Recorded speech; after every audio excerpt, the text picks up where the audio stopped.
마셨으니 제목으로 은혜를 나누기를 원합니다. 세계 비즈니스계에 일대 혁신을 일으켰던 최고 베스트셀러된 마커스 버킹엄이라는 자가 경영 지침서를 썼습니다. 그 제목이 최고의 인재, 최장의 팀을 만드는 리더십이라. 많은 회사를 경영하는 CEO나 대표자들은 이 책을 필독서같이 읽고 사역을 감당한답니다. 거기 보면 이렇게 시작을 해요. 100만 명을 앙케이트를 조사하고 여러 가지 집단을 연구하고 회사를 연구한 지침서입니다. 그 첫 번째가 사람들은 절대로 잘 변하지 않는다. 사람이 안 변한다는 거예요. 이것이 1번이었습니다. 두 번째가 그 사람에게 없는 것을 있게 하려고 시간을 낭비하지 말라. 변화시킬 수 없으니까 다른 거 자꾸 갖다 놓게 그렇게 해서 그 사람을 어떻게 해보려고 하지 말라는 거예요.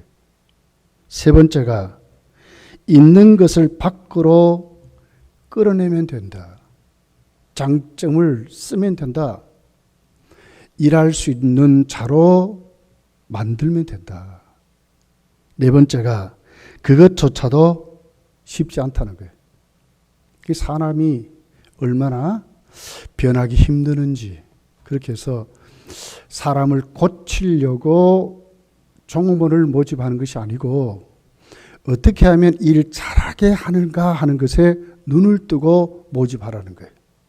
거기에 잘 적응할 수 있는 그런 사람들을 모집해서 쓰라 하는 경영 지침서였습니다. 그렇다면 진짜 사람이 변하지 않을까요? 성경이 도대체 뭐라고 할까? 자, 오늘 본문의 배경을 보면 이렇게 시작을 해요. 1절에 예수께서 요단강에서 세례 요한에게 세례를 받고 올라오시는 것으로 출발합니다. 그럴 때에 성령이 임했다 그랬어요. 그리고는 성령의 이끌림을 받아서 광야로 가시고 성령의 능력으로 마귀에게 시험을 받아 이겼다 이렇게 기록을 합니다. 14절을 보면 그 후에 이제 예루살렘에서 예수님은 갈릴리로 내려오시는 것으로 기록됐는데 그 오신 것도 성령께서 주의 성령이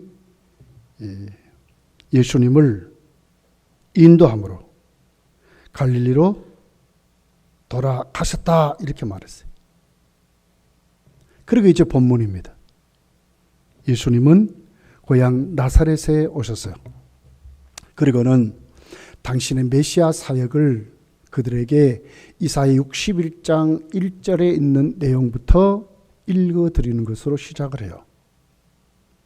그 본문이 이렇게 오늘 본문이 기록하죠. 18절 19절의 첫 번째 시작이 어떻게 해요? 주의 성령이 내게 임하셨으니. 예수님이 고향 땅에 와서 첫 번째 입을 열어서 당신이 메시아있음을 선포하시는데 그 사역의 그 시작을 성령이 내게 임했다는 거예요. 이는 가난한 자에게 복음을 전하게 하시려고 내게 기름을 부으시고 나를 보내사 포로된 자에게 자유를 음몬 자에게 다시 보게 함을 전파하며 눌린 자를 자유롭게 하고 주의 은혜의 해를 전파하게 하려 하심이라 하였더라. 그리고 그 메시아의 사역이 오늘 이루어졌다는 거예요. 21절에 보니까 이에 예수께서 그들에게 말씀하시되 이 글이 오늘 너희 귀에 응하였느니라 하시니 그랬어요. 예수님이 메시아 되심을 오늘 그들에게 선포하심으로 사역이 시작되어 메시아의 사역이 이제는 너희에게 이루어졌다고, 예수 그리스도로 이루어졌다고 말씀하는 것을 보게 되는 거예요. 예수님은 30세까지요 가정에서 가족을 돌보는 것으로 살으셨죠. 근데 30세 후에 일대 삶의 전환기가 생겨요. 삶이 가족이 아니라 하나님의 나라, 메시아의 사역을 감당하는 것으로 이렇게 전환하는 것을 보게 되는데 그 시작이 뭡니까? 성령이 임하심으로. 세례요한에게 세례를 받을 때 성령이 임했습니다. 그 성령은 예수님을 이끌어서 성령의 능력으로 광야로 가게 하셔서 마귀에게 시험을 받게 하고 이기게 하신 것을 보게 됩니다. 그리고 그 성령이 또 그 능력으로 예수님을 예루살렘에서 갈릴리로 오게 하시고, 그리고 오늘 고향 땅 나사렛까지 가게 하시고, 무엇으로요? 성령님이 임하심으로. 성령이 그랬어요. 성령이. 예수님의 삶의 변화, 사역의 변화는 무엇으로 바뀌었잖아요? 바뀌었습니까? 성령의 임함으로. 성령의 임하심으로. 저와 여러분은 어떻게 삶이 달라졌습니까? 성령의 임함으로. 우리는 중생했습니다. 성령의 임함으로 성화의 과정을 살아가는 것입니다. 성령의 임함으로 성령 충만 가운데 열매 맺고 살아가는 하나님의 자녀들로 살아가는 것입니다. 예수님의 그 사역의 전환점은 성령의 임함으로, 성령의 임함으로. 그렇게 해서 예수님은 그 삶이 변화되었다 하는 것을 가르쳐 주시면서 이 사역이 어디로 옮겨갑니까? 제자들에게 옮겨가는 거예요. 사명이 뭔지, 제자가 뭔지도 몰랐던 그들. 오순절날 성령이 그들에게 오셨어요. 그랬더니 그들은 일대 삶의 전환기가 생기는 거예요. 사람이 바뀌어버렸어요. 변해버렸어요. 삶이 변해버렸어요. 사명이 뭔지, 사람 낚는 어부가 뭔지도 모르던 그들이 사람 낚는 어부가 되는 거예요. 성령의 마음으로 그들은 어떻게 됩니까? 성령께 확 사로잡혀서 그들의 삶이 달라지는 것을 보게 되는 거예요. 오늘 저와 여러분은 오늘 본문을 보면서 진짜 안 바뀔까? 사람이 진짜 변화되지 않을까? 그렇지 않다는 거예요. 예수님의 성령이 임하니까 예수님도 달라져 버렸거든요. 제자들도 성령이 임하니까 제자들이 변했거든요. 우리에게도 성령이 임하면 변화된다고 하는 것입니다. 어떻게 변화됩니까? 자기를 누는 눈이 바뀌어요. 변화돼요. 내가 누구인가를 확실히 알게 돼요. 정체성이 생겨요. 자존감이 만들어져요. 세상에 잡다한 것이 아니라 하나님 나라의 자존감을 가지는 나를 성령이 똑바로 인식하고 깨닫게 하는 삶을 나에게 주는 거예요. 나를 보는 눈이 생기는 거예요.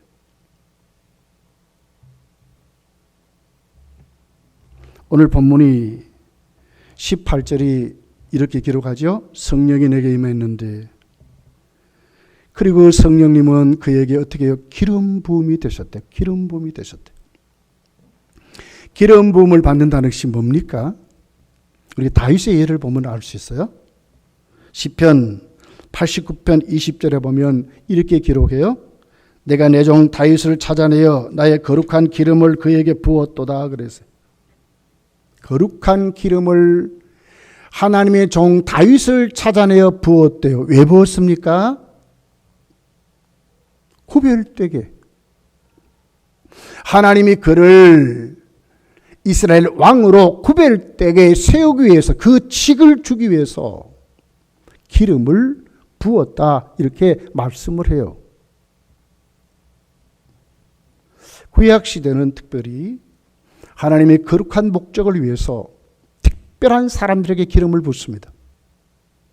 제사장이라든지 선지자라든지 왕이라든지 하나님이 불러서 당신의 사역을 맡길 때에 기름을 부었는데, 신약 시대는 어떻습니까? 기름을 붓는다는 것이 아니고 성령이 임함으로 기름 부음을 받는 거예요. 모두 다 예수 믿는 우리가 하나님을 불러서 성령이 우리에게 임해서 우리를 거듭나게 하고 하나님의 거룩한 자녀들로 나를 똑바로 인식하며 살 수 있도록 성령이 우리로 하여금 그렇게 하신다고 하시는 거예요.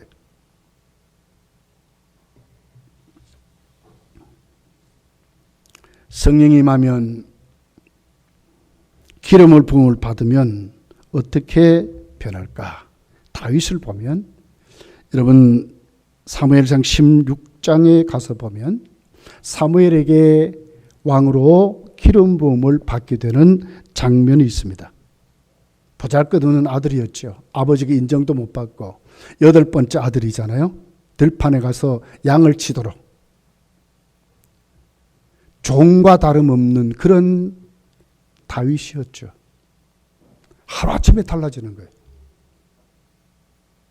신분이 바뀌고 존재가 바뀌게 돼요.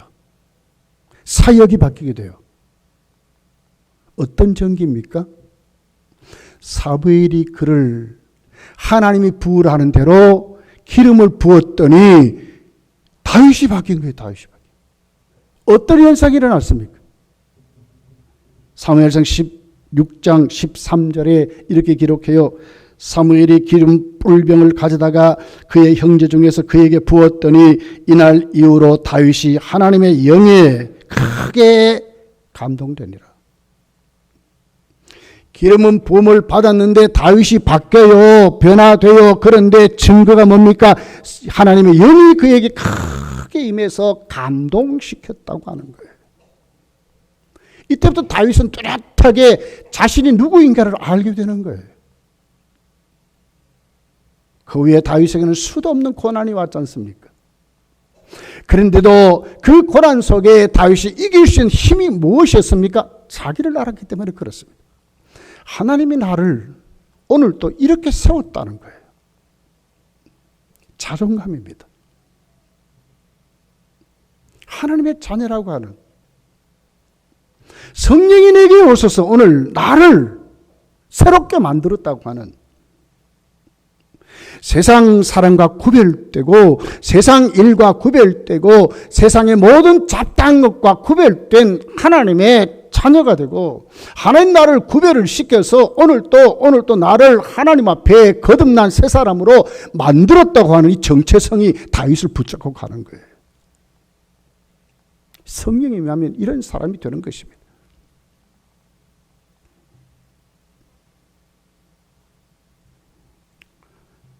다윗은 그 치적 말년에 이제 마칠 때가 됐어요. 그럴 때도 다윗은 자신을 똑바로 알았어요.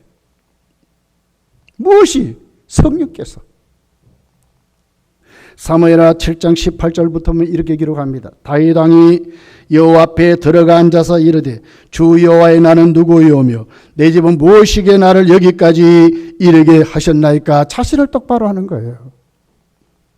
왜 다윗이 교만하지 않았는가? 왜 다윗이 넘어져도 다시 일어날 수 있었는가? 왜 다윗의 계대가 대대손손이 끊어지지 않고 그의 후손으로 예수께서 오셨는가 하는 거죠.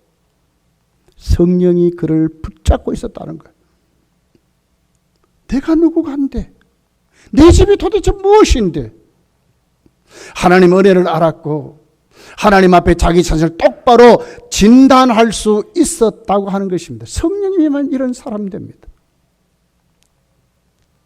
19절에 보니까 주 여호와여 주께서 이것을 오히려 적게 여기시고 또 종의 집에 있을 먼 장래의 일까지도 말씀하셨나이다. 주 여호와여 이것이 사람의 법이니이다. 주 여호와여 주의 종을 아시오니 다윗이 다시 주께 말씀을 하오리이까. 주의 말씀으로 말미암아 주의 뜻대로 이 모든 큰 일을 행하사 주의 종에게 알게 하셨나이다. 누가요? 주께서 알게 하셨대. 성령이 임하면 예수님도 변하신 거예요. 자신을 똑바로 내가 메시아인구나 하는 것을 예수님이 똑바로 인식하는 그런 모습으로 출발했다고 하는 것입니다. 제자들도 그랬습니다. 오늘 우리 성령만 우리도 이런 사람이라고 하는 거예요. 나를 똑바로 볼 수 있는 눈. 예수 믿고 거듭나 새 사람 됐다고 하면서 세상 사이에 조그만 실패를 못 견디고 인간관계에 못 견디고 수도 없이 자신을 포기한 생애를 사는 사람 많아요. 왜 그렇습니까? 자신을 몰라서 그래요. 내가 왜 이렇게 고귀한 존재인지. 하나님의 아들이 하나님께서 당신의 아들까지 우리에게 내어주셔서 날 위하여 피 흘려주신 그 은혜를 모르기 때문에, 그 값이 도대체 무엇인지 모르기 때문에, 내가 오늘 또 거듭나 새 사람 되어서 나를 똑바로 볼 수 있는 하나님의 자녀된 것이 얼마나 복이 됐는지를 모르기 때문에 절망하고 결국 자살하는 사람까지 생기는 거예요. 성령이 임하면 나를 보는 눈이 변화된다고 하는 것입니다.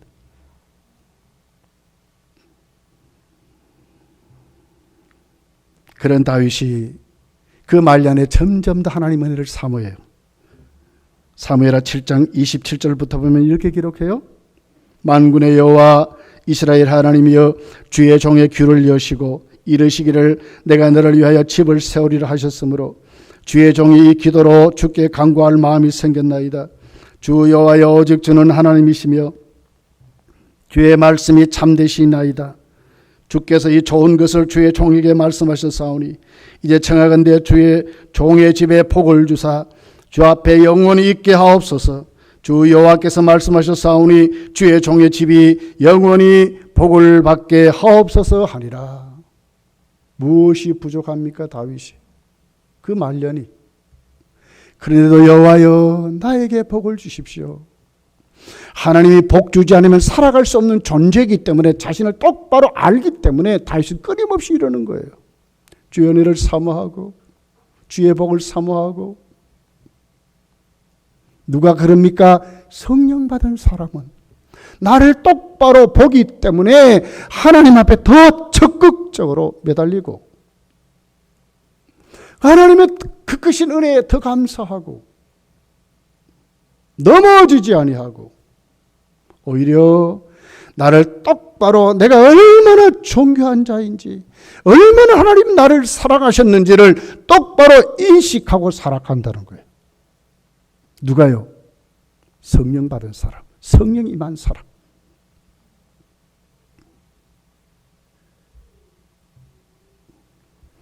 여러분, 코로나 시국이 아무리 난리를 치고 기독교 안티 세력이 아무리 난리를 치고 성도가 살아가는 삶이 얼마나 복잡하고 어렵다 할지라도 혹시나 여러분 연세 많은 분들에게 병들이 찾아왔습니까?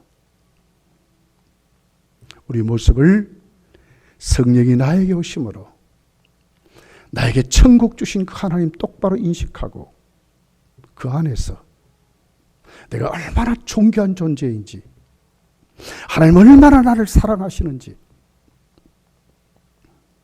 아들의 피값이 얼마나 나에게 지금 넘치고 있는지 아무리 마귀가 난리를 쳐도 결코 정죄함이 없는 하나님과 우리 가운데 맺은 그 사랑에서 끊을 자 없고 넉넉히 이긴다고 하시는 말씀을 의지하고 살아가시기를 예수님 축복합니다. 두 번째는 성령이 임하면 이웃을 보는 눈이 생기게 됩니다. 자, 오늘 본문을 보니까 나를 보내사 그랬는데 어디로 보냈습니까? 여기 보니까 여러 종류의 사람이 있어요. 가난한 자, 포로된 자, 눈먼 자, 눌린 자들이 눈에 보이기를 시작하는 거예요. 복음이 필요한 사람들이 눈에 보이기를 시작하는 거예요. 과거에는 나만 위해 살았습니다. 철저히 이기심 속에 살았습니다. 이웃을 사랑하지 못하고 살았습니다. 욕심대로 살았습니다. 정욕대로 살았습니다. 그런데 성령이 임하니까 바뀌었어요. 무엇이 바뀌었어요? 이웃을 보는 눈이 바뀐 거예요. 저들이 복음을 필요한 사람들이구나. 저들도 성령이 임해서 저들도 구원받아야 될 사람이구나. 오늘 여기서 말하는 세 종류의 사람들은 특징이 뭡니까? 다 도움을 필요한 사람들이거든요. 도움 없이 살아갈 수 없는 사람들이거든요. 성도의 눈이 어떻게 바뀝니까? 우리가 왜 전도합니까? 왜 예수 그리스도의 증인이 됩니까? 눈이 바뀌기 때문에 그렇습니다. 보는 눈이 바뀌는 것입니다.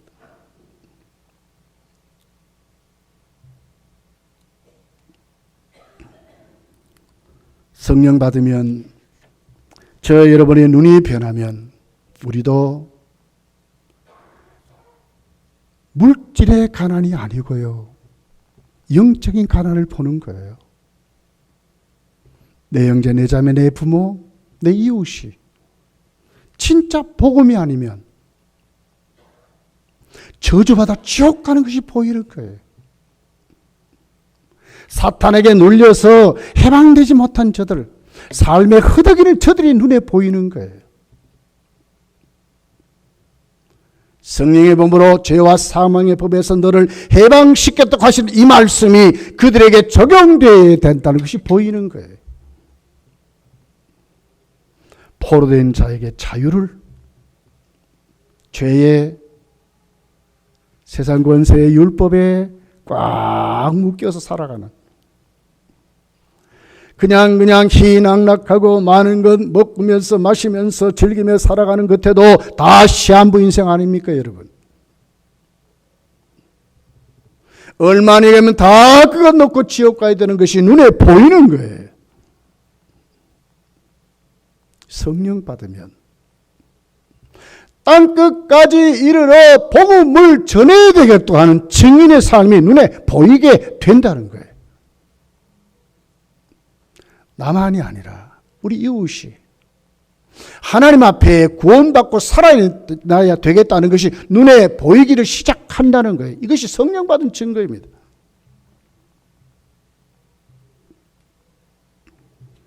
여러분도 성령이 다 임했습니다. 뭐로 바뀌어야 되겠어요? 우리 눈이 바뀌어야 되는 거예요.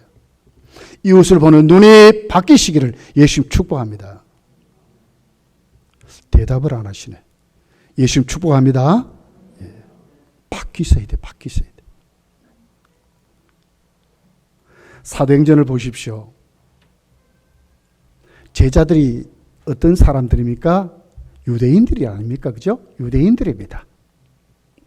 그런데 그들이 정말 눈이 바뀌어서 이방의 복음을 전하기까지는 큰 장벽이 있었어요. 그게 뭡니까? 이방인들에 대한 관점입니다. 사도들도 그런 거예요. 저 이방인들은 구원받지 못한 사람들, 하나님의 가로밖에 있는 사람들, 저들은 천국 가면 불땔감으로 밖에 쓰이지 않는 저 사람들, 지옥 아랫목에 갈 사람들이라고 아예 제껴놓은 사람들 아닙니까? 근데 그 눈이 바뀌는 거예요. 고넬료를 통해서 로마 군인, 너 우리 형제구나, 저도 구원받을 수 있구나, 우리와 똑같이 성령 받을 수 있구나 하는 것이 눈에 보이게 되는 거예요. 성령이 임하면 이런 사람 되는 거예요. 하나님 은혜로 강권적으로 그 사람을 바꾸어서, 그 사람의 눈을 바꾸어서 이웃에게 어떻게 해요? 저들이 정말 구원받아야 되겠구나, 긍휼히 여기고 자비를 베풀 수 있는, 베드로의 눈을 바꿔놓으니까 사도행전 15장에 가서 보십시오. 바울 사도가 선교하면서 부딪히는 것이 뭡니까? 유대인들이 부딪혔지 않습니까? 근데 거기에 대한 해답이 딱 생겨버렸어요. 하나님 이방인에게도 복음 전하더라. 복음 전하게 하더라. 내가 전했더니 이방인들도 우리와 똑같이 성령 받더라. 이 사도행전 15장의 총회에 베드로의 증거입니다. 여러분 그렇습니다. 성령이 임하면 나도 바뀝니다. 나도 변합니다. 그러나 이웃을 보면 눈도 바뀐다고 하는 거예요. 성령 받은 사람들의 모습입니다. 혹시나 여러분 오늘 또 우리 이웃이 그렇게 보이지 않습니까?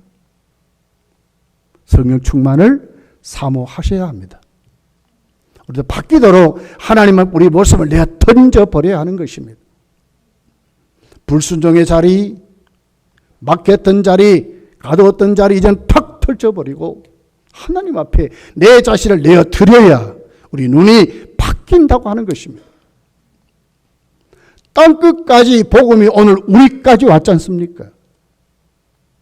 하나님이 눈을 바꿔버리니까 이웃이 하나님의 도움이 필요한 것, 구원이 필요한 것을 보게 만들어 놓으니까 성령이 그들을 보내시니까 여러분 사도행전 13장을 보세요. 안디옥 교회가 선교가 이방인에게 이제 유럽에 막 선교가 나가잖아요. 그때 바울과 바나바를 세웠는데 어떻게 성령이 그랬거든요. 따로 세웠다 그래서 성령이.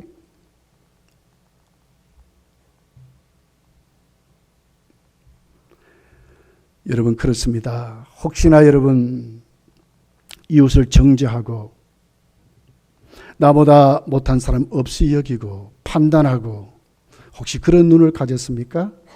이 시간 다 예수님께로 다 던져버리고 우리가 새롭게 돼야 하는 것입니다.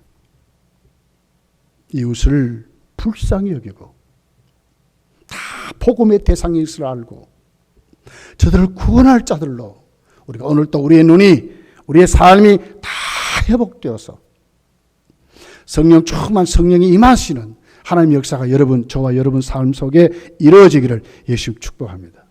세 번째는 사역을 보는 눈이 생겨요. 사명자가 되는 것입니다. 우리 삶이 그냥 막 살지 않습니다. 성령이 임하면요 비전이 생겨요. 목적이 뚜렷해져요. 사도행전 2장을 보십시오. 요엘서의 예언을 말하잖아요. 늙은이 젊은이 할 것 없이 예수 믿는 성령 받은 그 사람들에게 무엇이 생겼습니까? 예언하고 환상을 보고 꿈을 꾼다고 말하지 않습니까? 이게 사역이거든요. 비전이거든요. 성령이 임하면 할 것이 생깁니다. 성도의 삶의 목적이 분명해집니다. 사명자로 살아가게 되는 것입니다. 오늘 본문에 보니까 성령이 임하는 중요한 이유를 세 가지로 말했어요. 복음을 전하게 하시려고 자유와 다시 보게 함을 전파하며 주의 은혜의 해를 전파하게 하려 하심이라 그랬거든요. 이 사명입니다. 사역입니다. 할 것이 생겼습니다. 성도의 삶은 무료하면 안 돼요. 삶이 지겨우면 안 돼요. 마지못해 살아가면 안 돼요. 그냥 죽지 못해 살아가면 안 돼요. 할 것 없이 살아가면 안 돼요. 성도의 삶은요, 예수 믿는 그날부터 무엇이 시작됩니까? 사명이 시작되는 거예요. 성령이 임하면 우리를 그냥 놔두지 않습니다. 절대로 그냥 놔두지 않습니다. 예수 그리스도의 복음을 증거한 증인을 우리에게 만드는 거예요. 우리 다 그렇게 세워지시기를 예수 축복합니다. 사명이 뚜렷한 사람들, 그 사명을 포기하지 않는 사람들, 성령이 그렇게 우리를 사용하신다고 말씀을 하고 있는 것입니다. 여러분 오늘 이 말씀을 보면서 예수님을 한번 보십시오. 예수님 어떻습니까? 자, 성령의 역사로 고향 땅에 왔습니다. 그리고는 메시아 사역을 읽어서 선포하고 이 일이 이루어졌다 하니까 고향 사람들이 난리가 난 거예요. 저 어제까지만 해도 말이야, 우리와 같이 살았던 목수의 아들 아니냐, 저 천한 것이 학교 문턱에도 가보지 못한 저 천한 것이 무엇을 안다고 자신이 메시아라나? 나중에 어떻게 합니까? 낭떠러지로 막 데리고 가가지고 밀쳐서 떨어 죽이려고 그랬어요. 그런 그들 앞에 예수님이 어떻게 합니까? 자, 21절이죠. 예수께서 그들에게 말씀하실 때 이 글이 오늘 너희 귀에 응하였느니라 아니라 그랬거든요. 왜 이렇게 말씀합니까? 안타까워서 그런 겁니다. 하나님의 이 복음이 그 고향 사람들에게 정말 들려서 특별한 기회를 가졌지 않습니까? 고향 사람들이. 오늘 예수님의 심정이 뭡니까? 그 고향 사람 자기를 죽이려고 하는 그들에게도 또 하나님의 말씀을 전할 수 있는 그 능력이 어디서 왔습니까? 성령이 임함으로. 이게 사명인 거예요. 나에게 오늘 이루어지는 핍박과 환난과 오늘 시험 모든 것을 통해서라도 하나님 오늘 나에게 주신 사명이 더 가치가 있고 더 중요하고 더 힘있고 그것이 열매로 나타나기 때문에 그 사명을 잃어버리지 않고 뚜렷하게 사명자로 살아가게 됐다고 하는 것입니다. 이런 바울 사도를 보십시오. 우리 같으면요, 이런 사역을 정말 감당할까? 정말 팽개치고 싶지 않겠습니까? 육신적으로 얼마나 힘들게 이렇게 기록합니까? 고린도후서 11장 23절부터 이렇게 기록합니다. 그들이 그리스도의 일꾼이냐 정신없는 말을 하거니와 나는 더욱 그러하도다. 내가 수고를 넘치도록 하고 옥에 갇히기도 더 많이 하고 매도 수도 없이 맞고 여러 번 죽을 뻔하였으니 유대인들에게는 40에서 하나 감한매를 5번이나 맞았으며 3번 태장으로 맞고 1번 돌로 맞고 3번 파선하고 일주야를 깊은 바다에서 지냈으며 여러 번 여행하면서 강의 위험과 강도의 위험과 동족의 위험과 이방인의 위험과 시내의 위험과 광야의 위험과 바다의 위험과 거짓 형제 중의 위험을 당하고 또 수고하며 애쓰고 여러 번 자지 못하고 줄이며 목마르고 여러 번 굶고 춥고 헐벗었도다. 인간적으로 이렇게 살 수 있습니까, 여러분? 이런 사명 감당할 수 있습니까, 여러분?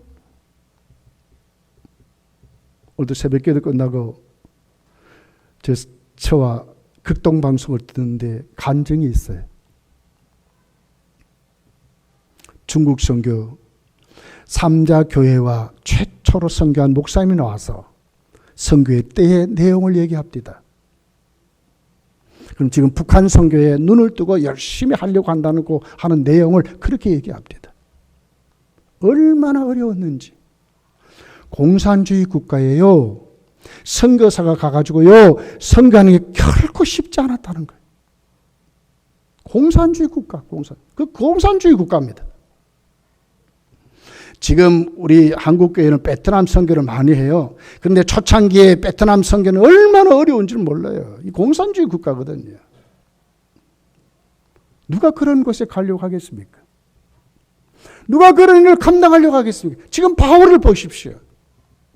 매 맞고 강과 바다의 위협을 당하고 굶는 것을 밥 먹듯이 하고 자지 못하는 것이 얼마나 그의 삶에 힘들고 어려웠는지를 그는 상세하게 낱낱이 이렇게 고백하면서도 여러분 포기하지 않고 이길 수 있는 힘이 어디서 왔습니까? 이 사명이거든요.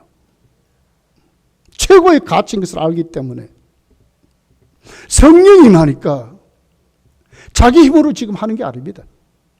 성령이 임하니까 성령의 능력으로 그렇게 하는 게 되는 것입니다.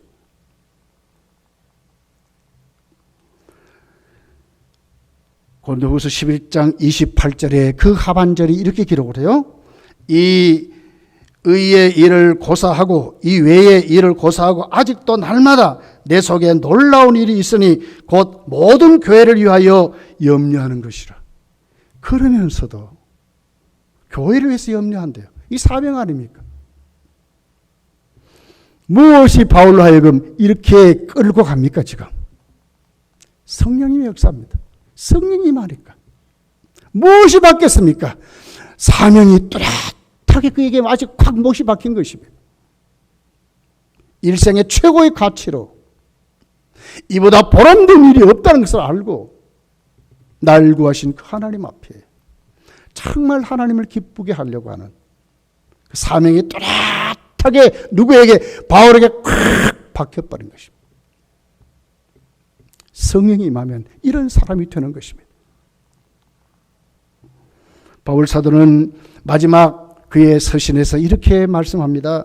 디모데전서 1장 12절에 보니까 나를 능하게 하신 그리스도 예수 우리 주께 내가 감사함은 나를 충성되이 여겨 내게 직분을 맡기심이라. 오히려 감사한데요. 감사한데. 그 사명을 주신 것이 오히려 감사한데 감사한데. 나를 충성되이 여겨 내게 맡긴 것에 감사한다고 말하는 거예요.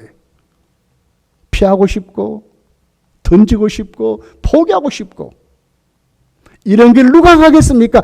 그래도 갈 수 있어도 힘이 어디 나를 능하게 하신 성령이 그를 붙잡고 가셨다고 말하는 거예요.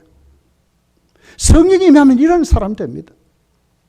왜 우리가 성령의 충만함을 사모해야 합니까? 오늘도 우리가 성령에 붙잡혀 살아야 되겠습니까? 무료하게 사는 사람이 아니게 되는 거예요. 할 일 없이 방황하는 사람으로 살아가게 안 되는 거예요. 비전이 있고 꿈이 있고 목적이 확실한 사명자로 살아가는 거예요. 날 부르시는 그날까지 하나님이 오늘도 나에게 뭘 원하시는지 또렷이 인식하고 또렷한 사명을 깨닫고 얼마나 멋있어요. 세상 끝 결국은 다 두고 가야 되는데 아무리 여러분 좋은 음식 먹어보십시오. 내일이면 아무것도 아니에요. 세상 것은 다 그렇습니다. 사명은 그렇지 않습니다. 하나님 나에게 심은 이 사명은 천국까지 가지고 가는 거예요. 영원한 삶으로 연결된다고 성경이 그렇게 하는 거예요. 내게 줄 상이 많아. 주님이 그렇게 말씀하셨잖아요. 너에게 줄 상이 많대 주님이.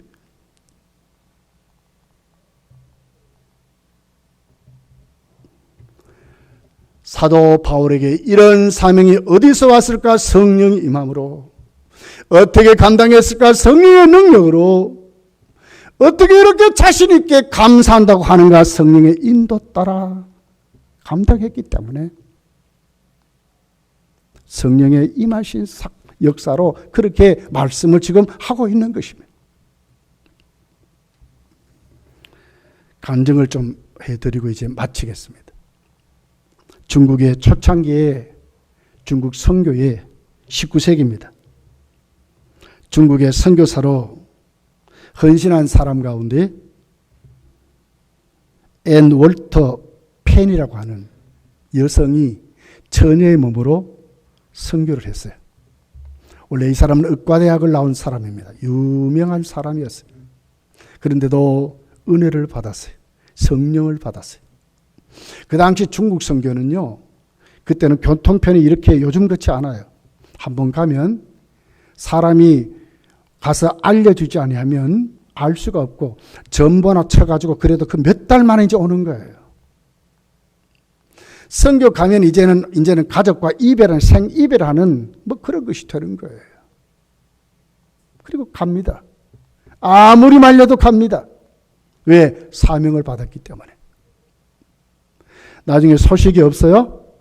어머니가 안타까워서 사람을 사가지고 보냅니다.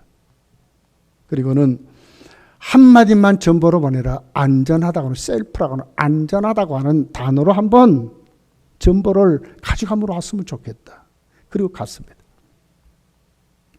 그리고 나중에 그 소식을 가지고 오는 사람이 왔는데 편지의 내용을 읽어보니까 이런 내용이었습니다. 안전하다가 아니라 디라이트드 매우 기쁩니다. 매우 좋습니다. 매우 훌륭합니다. 안전한 정도가 아니고 중국 선교가 쉬웠습니까? 절대로 아닙니다. 그 처녀가. 그런데 최고로 기쁘다는 거예요. 자기 삶이 최고로 만족한다는 거예요. 이런 고백이 어디서 나왔겠습니까? 그것도 어머니가 보낸 자입니다. 힘들고 어려우면 이제 내가 돌아가야 되겠다고 어머니.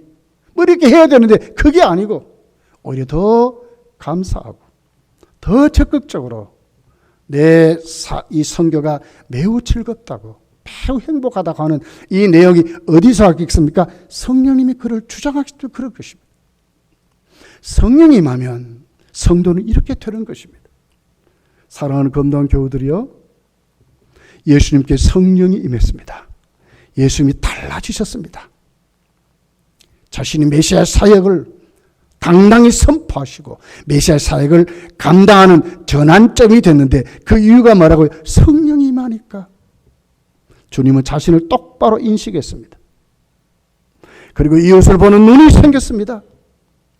그리고는 예수님은 자신의 사명을 확실히 깨닫고 십자가까지 가서 우리 죄를 위해서 죽으시고 다시 살아나시고 지금도 하나님 보좌 우편에 계시는 주님인 것을 보게 되는 것입니다.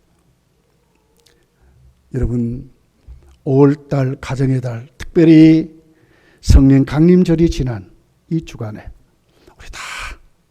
우리 다 성령 충만해서 성령 임한 하나님의 사랑을 똑바로 알고 내 자신을 똑바로 볼 줄 아는 내가 누구인가, 얼마나 내가 존귀하고 얼마나 하나님 나를 사랑하시는지 아들까지 주셨다는 것을 내 삶의 큰 못을 받고 내 이웃을 볼 때 그냥 보는 것이 아니라 경쟁의 대상이요, 그들을 정죄하고 비판하고 내보다 못한 사람을 탓하는 사람이 아니라 오히려 그들을 불쌍히 여기고 그들이 정말 복음 때문에 저들도 살아가야 되는구나 하는 것을 느낄 줄 아는,